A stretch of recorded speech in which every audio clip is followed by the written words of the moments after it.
जाइए भाई बहनों, आप लोग के बीच में भोजपुरी के सुपरस्टार गायक किशन राजा कुछ ही क्षणों में आ रहे हैं। तो हो जाइए तैयार मलिका शेरावत के साथ में ठुमका से ठुमका लगाने के लिए भोजपुरी के बादशाह किशन राजा। जब से आई बड़ू गोरी ताको तारू नहीं चढ़ी सीटे जवाब पना चतारू नहीं चढ़ी सीटे जवाब पना चतारू। जब से आई बड़ू गोरी ताको तारू नहीं चढ़ी सीटे जवाब पना चतारू।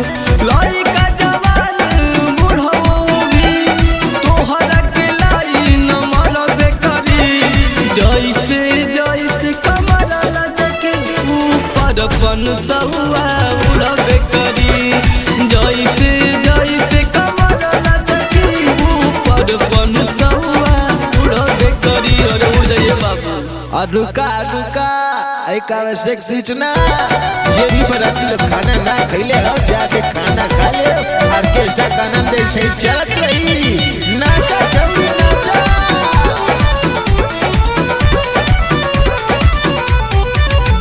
जब नजर से नजर मिलही हो दिलवा लाग जाई हो तोहार उठवा के देखी ललाई मन बहक जाई हो।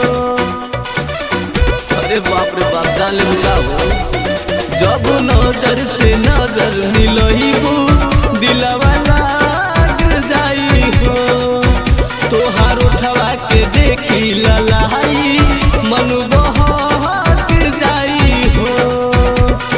देखी देखी के तोहरा के मनवा हमरो मचलबे करी जैसे जैसे कमर लचकी ऊपर सहुआ उड़बे करी जैसे जैसे कमर लचकी ऊपर सहुआ उड़बे करी।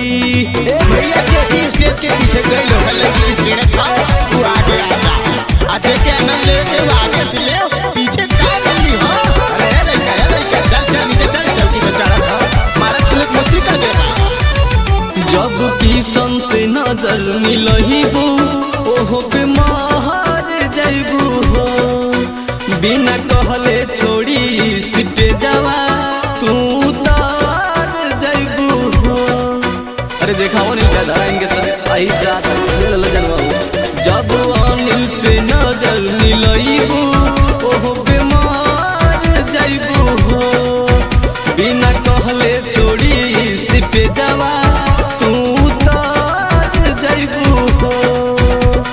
सुनीला सूरज छोटू भरा बतिया के हमारा मनबे करी जैसे जैसे कमर लचकी ऊपर सहुआ उड़बे करी जैसे